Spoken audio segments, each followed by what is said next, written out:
¿qué es para ti? Es decir, ¿qué es? Y vamos a empezar por arriba, por la parte de arriba. ¿Qué es Dios para ti? ¿Qué es la realidad última? ¿Cómo interpretas tú a Dios? Para mí Dios es aquello que justo no podemos decir lo que es, porque cualquier idea o definición sería como intentar envasar el absoluto o el misterio al vacío y estaríamos tomando la parte por el todo y construyendo un ídolo que precisamente para llegar a esa experiencia de lo divino deberíamos de deconstruir. Entonces Dios es la condición de posibilidad de todas las cosas, pero nunca puede ser una cosa entre las cosas. No podemos etiquetarlo y decir, ah, ya sé lo que es Dios, es esto, tiene estos atributos y propiedades, porque entonces más bien estamos poniendo un espejo y viéndonos a nosotros mismos. De hecho, todas, yo que sé, todas las grandes polémicas o problemáticas y hasta guerras de religión empiezan por este problema, porque yo tengo una idea de Dios, de lo último, de lo absoluto, diferente a la del otro. Y en todo el mundo místico, ¿no?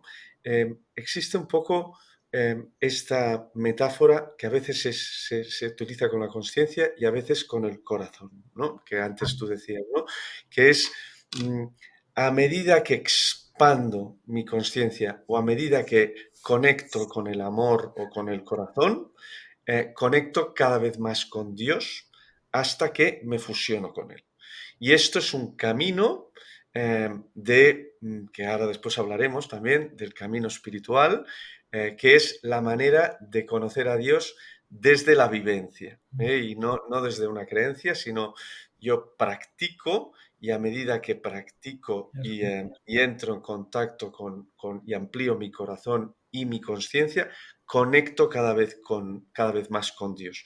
¿Tú ahí estarías de acuerdo con esta visión o cosmovisión de lo que es Dios? Bueno, si quieres, sí, es muy fácil quedarse atrapado aquí en juegos de lenguajes y de significantes, como antes decíamos, ¿no? A ver qué entendemos por Dios, pero probablemente yo sí creo que sea algo así, que somos esa única totalidad o ese único ser que es, ese absoluto final, esa clave de bóveda o ese todo que da sentido a cada una de las partes, el contexto último o la causa primera que por lo tanto no puede estar funcionando en el mundo, siempre es necesario en toda cosmovisión que haya como una especie de causa primera paradójica que está fuera del sistema y probablemente a eso lo podríamos llamar Dios, una metáfora teísta y todo lenguaje es metáfora, no podemos escapar de la metáfora, igual que no podemos escapar de la filosofía, no hay donde esconderse porque el mero hecho de no querer hacer filosofía es ya una posición filosófica y además contradictoria, pero bueno, como yo creo que sí, que eso primero y último que está dentro y fuera y que es lo que somos y lo que no somos, lo podríamos definir como la divinidad. Para acabar toda esta parte más de cosmovisión, ¿no? ¿Hasta dónde has llegado en las grandes preguntas? Es decir, el de dónde venimos, quiénes somos y hacia dónde vamos, y en el hacia dónde vamos, ¿qué pasa cuando nos morimos? ¿Crees que pervive nuestra conciencia individual? ¿Crees en la reencarnación? Es decir, ¿hasta dónde, qué puedes decir en Jolín. el camino que has hecho en tu vida de las grandes preguntas? Pues yo diría que venimos de un misterio misteriosísimo y tremendo que nunca se podrá aclarar del todo y menos mal, o al menos nunca se podrá poner en palabras, nunca se podrá meter dentro de un sistema. Toda respuesta a esta pregunta, que podríamos decir que es la pregunta última, siempre va a ser como una manta corta, que cuando me tapa la cabeza no me tapa los pies. Cuando me parece que lo entiendo por un lado, hay otra parte que no estoy teniendo en cuenta, porque nosotros somos parte de la pregunta. Entonces siempre este tipo de grandes preguntas son como un uroboros, una pescadilla que se muerde la cola, un poco paradójicas. Yo creo que el ser humano es la síntesis de todo lo que es.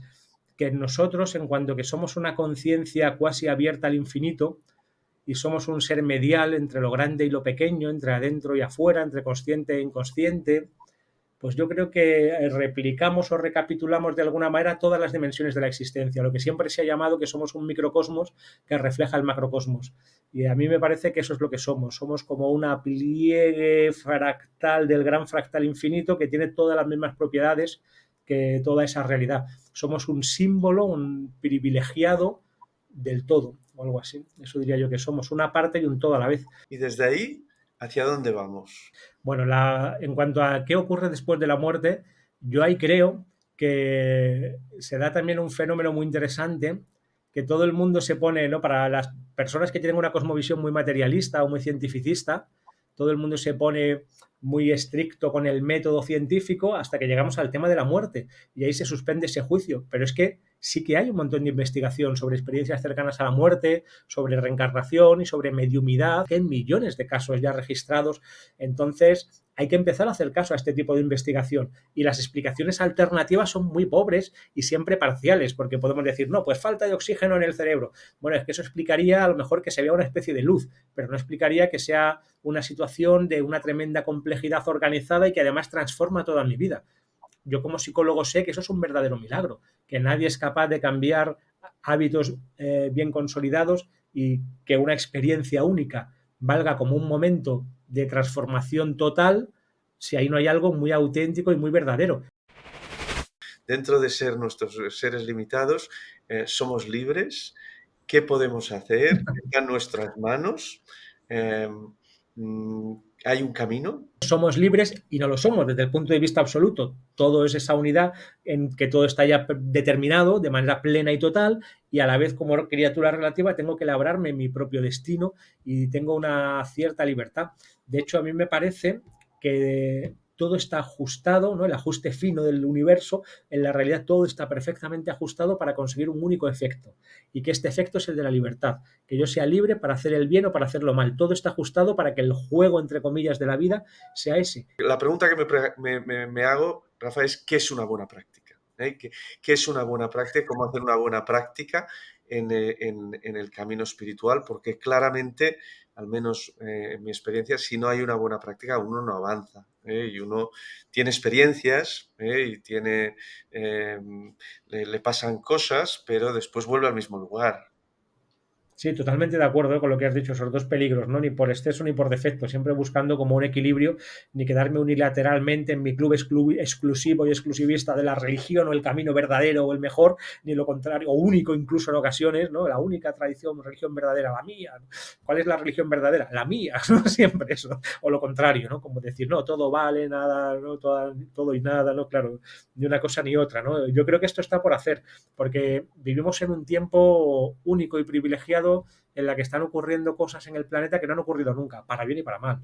Entonces, nunca ha pasado que ya nos conozcamos todos, ¿no? Un hombre del siglo XV, cristiano católico, o un musulmán del siglo XII, en Al-Ándalus o lo que sea, estaba el 99% de su tiempo en contacto con gente de su religión y de su tradición, y ahí podría hacerse, y tal vez para esa persona tiene sentido creer que su religión es la única verdadera y defender la muerte, porque eso da un sentido muy fuerte a su vida, y porque para la gran mayoría de los casos de personas que vivían ahí, sin medios de comunicación, sin email, sin redes, sin posibilidad de viajar a otros países prácticamente nunca, pues puede que tuviera sentido, pero ya no estamos en ese mundo.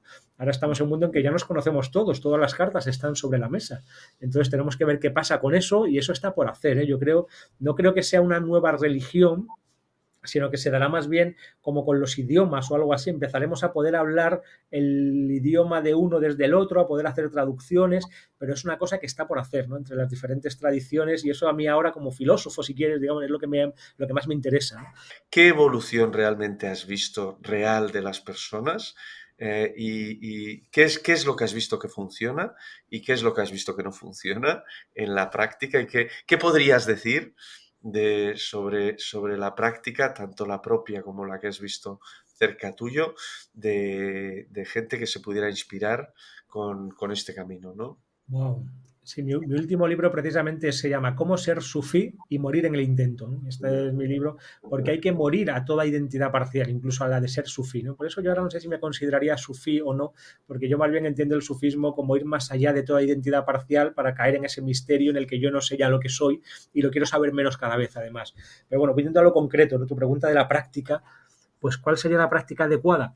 La que me lleve a crecer y a ser mejor persona. Yo creo que también hay muchas posibilidades. Hay quien prefiere una meditación más en seco, tipo zen, o atención a la respiración, y si se hace seriamente y a lo largo del tiempo, pues es muy potente. O una práctica más cálida, más devocional o más tipo bhakti puede estar muy bien. En el sufismo hay a veces mezclas entre ambas cosas, que para mí ha sido muy útil durante muchos años, aunque ahora no tengo claro que esté ahí exactamente. Y luego, si puede ser en la compañía de un maestro de verdad, pues es fantástico. Pero el problema es que ahora mismo maestros de verdad hay muy pocos, entonces tal vez sea más inteligente pillar un poco aprendizajes parciales de diferentes personas que sintamos que están más avanzadas y más evolucionadas en el camino, y si se puede tener una comunidad. Lo que decía el Thich Nhat Hanh, ¿no? Que en el siglo XXI el maestro o el Buda será Shanga, la propia comunidad. Pues en esos 20 años, Rafa, ¿sientes que estás en otros planos de conciencia? ¿Sientes que... ¿cómo sientes que la práctica realmente ha calado en ti? Bueno, como me da un poco de vergüenza hablar de mí mismo, vamos a quedarnos en lo psicológico, ¿no? O sea, yo siento que he madurado un poco en lo psicológico y ya es mucho. Últimamente bromeo con Mardía y solo es una broma hasta cierto punto en que mi práctica actual es intentar ser un poco menos idiota de lo que soy. Si lo consigo me conformo. Un poco menos, ¿eh? Tampoco pido grandes cosas como... ¿no? Porque cuando uno hace práctica lo primero que ve es que tiene una hidra dentro, un, yo qué sé, por lo menos yo, ¿eh? Un ogro de 1000 cabezas o un dragón terrible. Hay que empezar por algo en lo psicológico, muy sencillo y muy humilde. Yo creo que es intentar tener un mínimo de madurez emocional, que hoy en día se ven de cara, e intentar ser un poco menos idiota. Este es mi objetivo. Si en estos 20 años lo he conseguido, aunque solo sea un poco, me doy por satisfecho.